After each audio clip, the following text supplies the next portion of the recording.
My stepdaughter ignored me for 8 years, then got sweet for 2 months before publicly demanding $50K for her wedding. I called her out, and she cut my husband off from his future grandkids. I'm a 44-year-old woman who's been married to my husband, Tom, who's 48, for a solid 8 years now. Tom has a daughter named Sinra, who's 24, from his previous marriage. To give you some background, Sinra has never really warmed up to me. When Tom and I started dating, she was a teenager of 16, and she made it pretty clear that she wasn't interested in having anything to do with me. I totally got it. Divorces are tough on kids. So, I tried to respect her space while also being friendly whenever we crossed paths. Over the years, I've been there for her major life events like her high school graduation, college milestones, birthdays, and all. Always with a thoughtful gift in hand, trying to show interest in the things she likes. But she would hardly acknowledge me, often leaving the room when I entered or talking over me whenever I chimed in during conversations. Tom would gently remind her about being polite, but I always told him not to push it, thinking she'd come around in her own time. I was patient. Her mom, Julie, who's 46, and I have a civil relationship. While we're not exactly friends, we can share a space without any drama. About 2 months ago, something unexpected happened. Sinra started being nice to me, like genuinely nice. She'd text me funny memes, ask about my work, and even invited me out to lunch. Just the two of us. I was over the moon, thinking that after 8 years, we were finally starting to connect. Tom was really happy about it too. So, fast forward to last weekend, and we're at her engagement party. Her fiancé, Jake, who's 26, seems like a real sweetheart. The party was held at a nice restaurant with around 40 people. Midway through, Sinra stood up to give a speech, thanking everyone for coming and talking about Jake. Then she looked over at Tom and me, saying, "I want to thank my dad and Marie for being here. Marie, I know we've had our differences, but these past few weeks have been great getting to know you. You've shown me what it means to be generous and caring." I was genuinely touched, thinking this was a huge breakthrough for us. Then she dropped the bomb. She continued, "That's why I know you'll be happy to help make my dream wedding come true. Dad mentioned you got some money from your mom's estate last year, and since you don't have kids of your own, I thought you might want to contribute to your stepdaughter's special day. The venue's $50,000 for the full package." The room went dead silent. All I could think at that moment was how the last 2 months were an act to get my inheritance. My mom had left me about $200,000 when she passed away last year. I stood up and asked, "So, the past 2 months were fake? You were just buttering me up for money?" Sinra rolled her eyes and said, "It's not fake to be nice to family when you need help. That's what families do." I replied, "Family? For the past 8 years, I've been nothing but an inconvenience to you. Now that I have something you want, all of a sudden, I'm family?" I grabbed my purse and left. Tom followed me, mortified, suggesting we go back inside and handle it privately. But I was too upset and just wanted to go home. Since then, I've been getting texts from Sinra calling me selfish and dramatic. Julie texted saying I humiliated Sinra at her own party. Tom is on my side but thinks I should have handled it differently and not made a scene. In one comment, someone said, "NTA, the audacity to publicly pressure you into paying for a $50,000 wedding after treating you like garbage for nearly a decade is astounding. She put you on the spot, thinking you wouldn't dare say no in front of everyone. Play stupid games. Win stupid prizes." I replied, "That's what hurt the most, using the public setting as leverage. She knew exactly what she was doing." Another comment asked, "Did your husband know about your inheritance? Did he ever discuss it with Sinra?" I replied, "Yes, Tom knew about the inheritance. We're transparent about finances. He mentioned it in passing when Sinra was complaining about wedding costs, but swears he never suggested I would pay for anything. He was just trying to be sympathetic about how expensive weddings are these days." I believe him. He's been very careful about keeping finances separate when it comes to the kids. Another comment asked what nice things Sinra was doing during those 2 months. I shared that it was all pretty surface level. She'd send TikToks, ask about my day, and compliment my outfits. During the lunch we had, she mainly talked about wedding planning. She even asked for my opinion on centerpieces and acted like she valued my input. I thought we were bonding over wedding stuff since I love event design. In retrospect, I see now that she was just setting the stage. Another comment said, she sucks for obvious reasons, but you could have just said we'll discuss this privately later and avoided the dramatic exit. You lowered yourself to her level by causing a scene at her engagement party. I responded, maybe you're right. I was just so shocked and hurt in the moment. 8 years of rejection followed by 2 months of fake friendship just to get money my late mother left me. I couldn't pretend everything was fine, but I do wonder if I should have kept it together for Tom's sake. A little update for Very one. I've read every comment, even the ones calling me TA, and I wanted to give an update because things have escalated since the engagement party. Julie, Tom's ex, has been bombarding my phone. Initially, she texted saying I needed to apologize for ruining Sinra's special moment. I didn't respond, hoping she'd calm down. Then, yesterday, she showed up at my home while my husband was away. She launched into this whole speech about how I've always been jealous of her relationship with Tom and how I'm punishing Sinra for protecting her family dynamic. She claimed Sinra was trying to include me, and I threw it in her face. I tried to stay calm and explained that Sinra ignored me for 8 years and then suddenly became my best friend when she found out about my inheritance. To me, that's manipulative. Julie's response was, she's a kid who's been through a lot. Her parents divorced. Her dad remarried someone who tried to replace me. Of course, she was guarded. And when she finally opens up, you attack her. I pointed out, so here's the situation.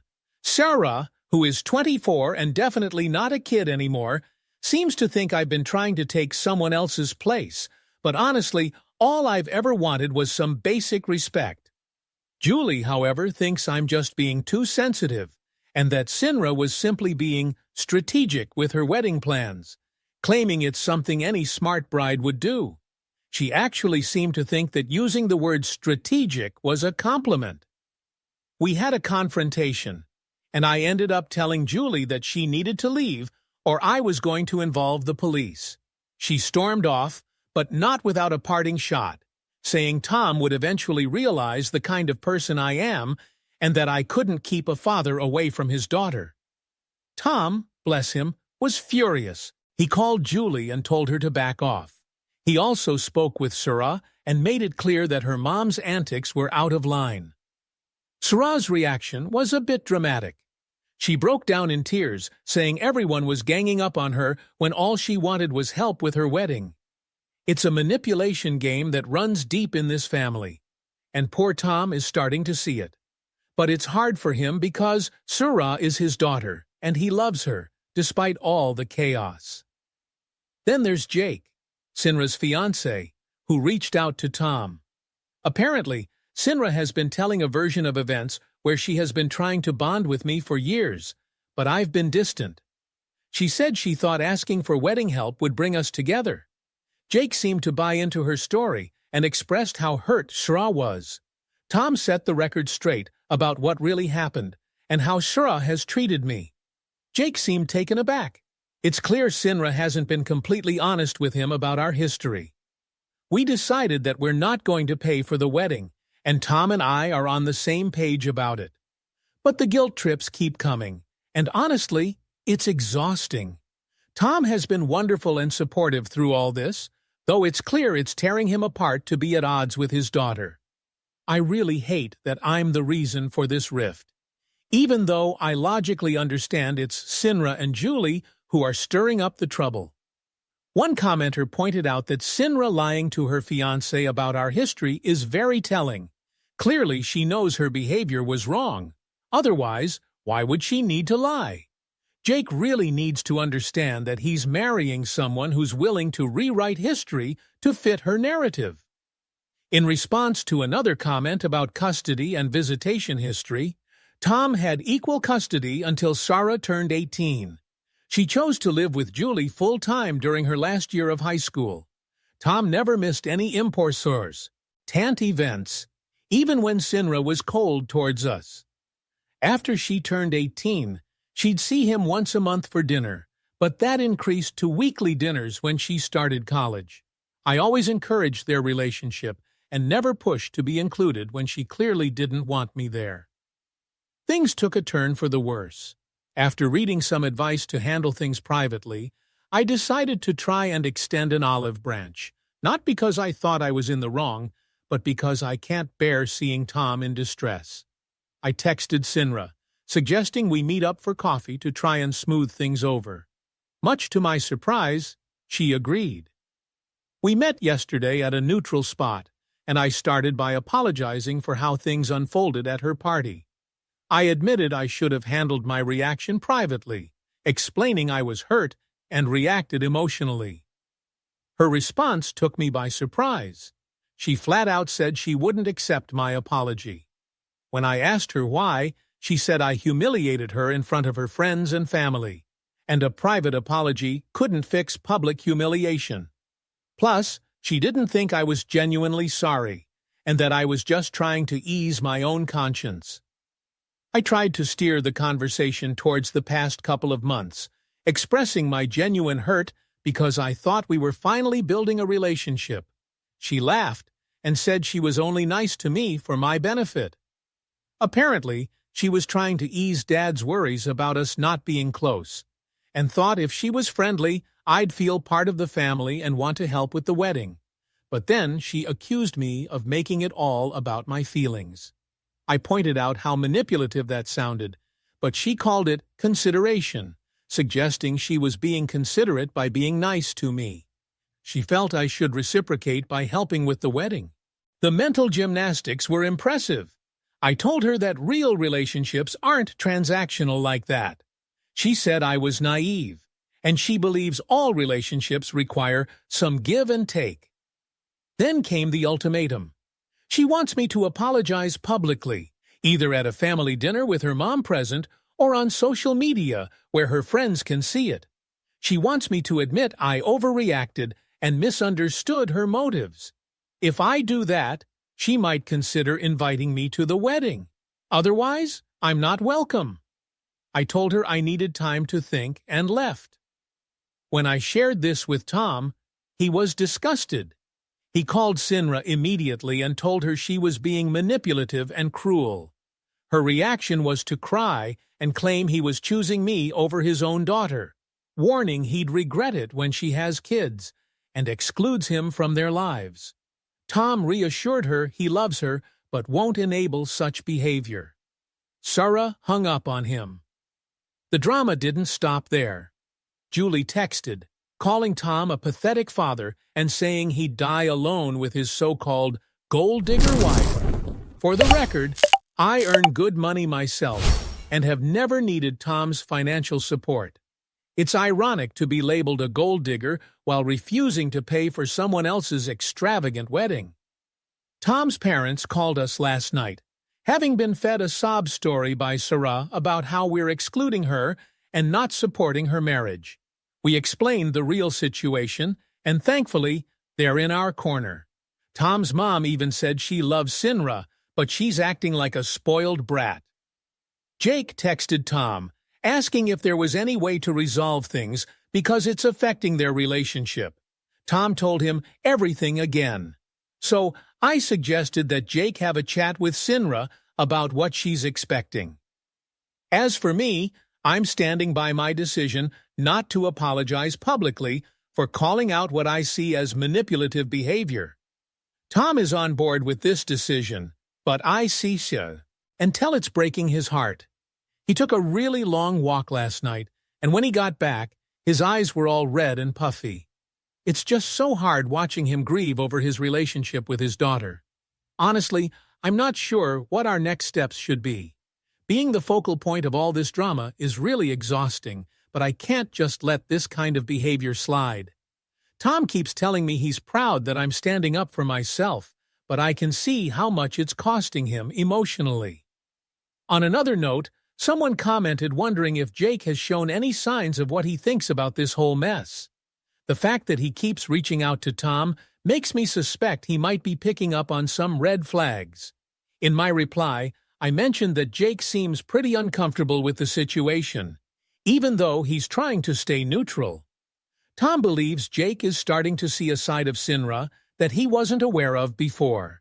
Jake has been asking Tom lots of questions about how Sinra has acted toward me in the past, and Tom has been truthful but careful not to bash her, just sticking to the facts.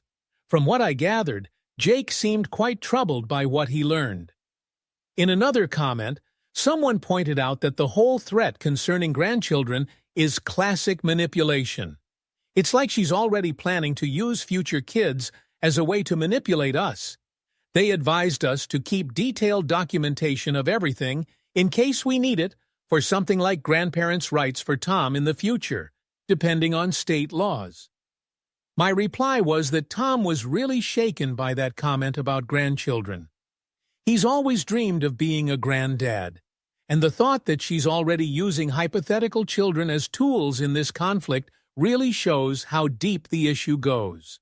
We've been keeping records of everything just in case.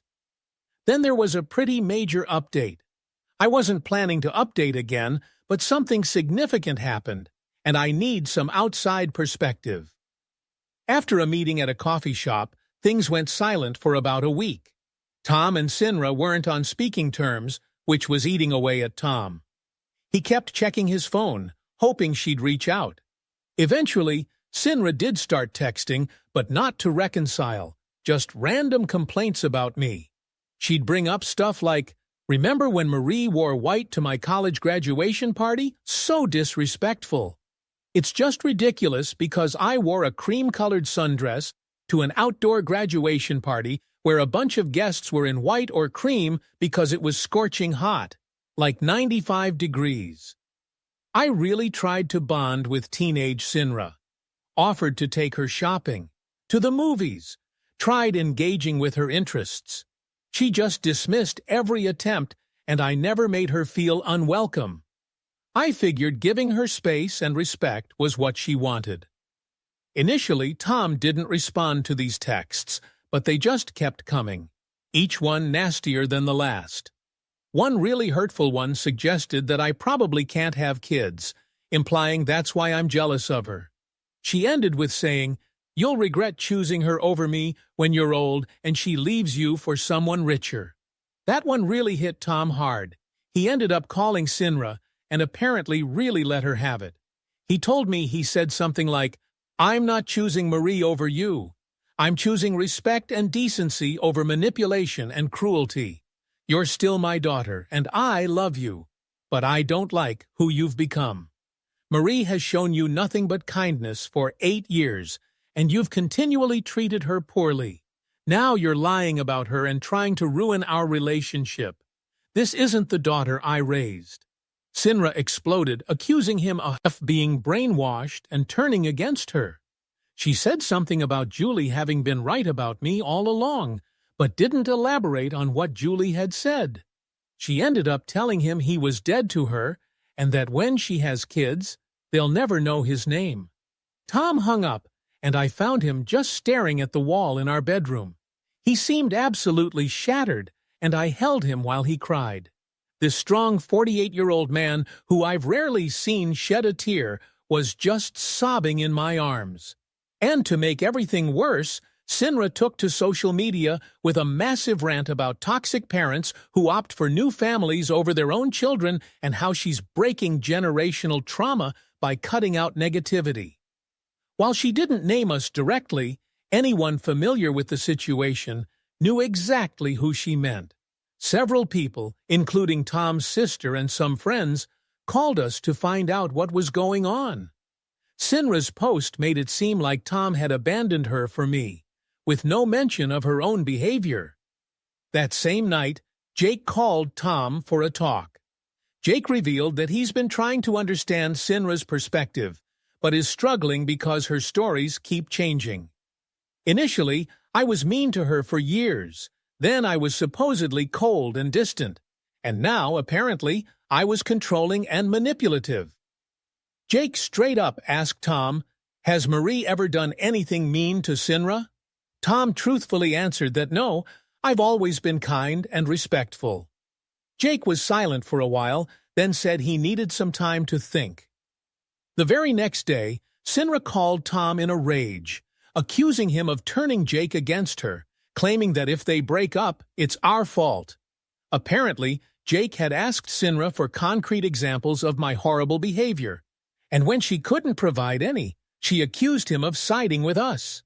Tom's parents are really upset with Sinra and have attempted to reach out to her, but she's not taking their calls. Tom's mom is especially heartbroken, given that Sinra was her first grandchild and they had been close. I can't help but feel guilty, even though I logically know this isn't my fault. Tom reassures me constantly, but I see how much this is tearing him apart. Julie is still harassing us, sometimes driving by our house. We have a Ring camera, and sending Tom emails calling him a failure as a father. We're seriously considering a restraining order, but Tom hesitates because he worries it could ruin any chance of making up with Sinra. Personally, I don't think Sinra wants reconciliation. I think she wants submission, and that's something neither Tom nor I can give her. In response to a comment noting that Jake is starting to notice the red flags, I replied that it's true. Her ever-changing stories and lack of actual examples of my supposed cruelty are pretty telling. This might be the wake-up call Sinra needs, or she might double down and lose Jake too. I feel bad for Jake. He seems like a decent guy who's just now realizing his fiancée might not be who he thought she was. Tom told him he respects him for asking the tough questions instead of just accepting Sinra's version of events without question. Another comment asked what Sinra was like before the divorce. Has she always been this manipulative, or is this behavior something new? So here's the scoop. Tom always thought Sinra was a sweet kid, even though she had this stubborn streak that was hard to miss. The divorce hit her hard when she was just 12, and from what Tom later discovered through her teenage diary, left behind at his place, Julie, Sarara's mom, didn't exactly help by trash-talking him during the whole messy process. Fast forward a few years, and by the time I entered the scene when Sinra was 16, she was already pretty much set on disliking any woman her dad might date. It's like the manipulation ramped up as she got older. Or maybe she's just not hiding it as well these days. Anyway, this might be my last update on this saga. Huge thanks to everyone who's been following along and offering support. So, get this. Just a couple of days ago, Sinra showed up at our house out of the blue. Tom and I were just hanging out at home when the doorbell went off. Tom answered it, and there she was, Sinra herself, tears in her eyes, asking to talk. Tom let her in and called me over to join the conversation, but she just looked right past me, like I wasn't even there, and said she only wanted to talk to her dad. Tom set the record straight, telling her, "Marie is my wife. She's part of this conversation." But that didn't change much. She just ignored me and directed everything at Tom.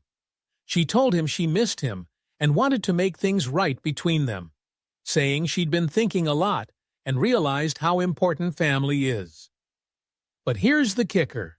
Her idea of fixing things was having a relationship with Tom that excluded me completely. She suggested they have scheduled visits where Tom would see her without me, hold holiday celebrations without me, and even envisioned future grandkids I'd never meet. Tom asked, "What about Marie? She's my wife. She's family too." And Sinra hit him with, "She's your wife, not my family. I'm willing to have a relationship with you, Dad, but that's all I can offer. Take it or leave it." Tom looked at me, then over to Sinra and said, "I can't accept that. Marie and I are a unit. I won't have a relationship that excludes her." That's when Sinra lost her cool. So, you're choosing her over me, she snapped. Tom stayed calm and replied, I'm choosing not to enable this behavior. You don't have to like Marie, but you need to respect her as my wife and treat her with basic courtesy. That's the least I'll accept. Sinra got up and said, Then I guess we're done here. Don't expect a wedding invitation. Don't expect to meet your grandchildren. You've made your choice. On her way out, she finally looked at me, and the hatred in her eyes was chilling. She said, I hope you're happy. You got what you wanted. You've successfully separated a father from his daughter. I managed to find my voice and said, Sinra, I've never wanted that. I've only ever wanted to be treated with respect. She just laughed and said, Respect? You want respect? You're nothing to me. You'll always be nothing, just the woman who destroyed my family. And then she was gone. Tom broke down after she left. We held each other and cried, and he kept apologizing to me for what she said. I told him none of this was his fault. So I guess Jake will end up marrying Sinra, but I don't plan on writing any more updates. This drama ends here as far as I'm concerned. Thanks again for everyone's support during this rough patch.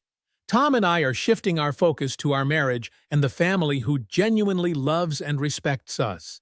It's not the ending we hoped for, but it's the one Sinra chose.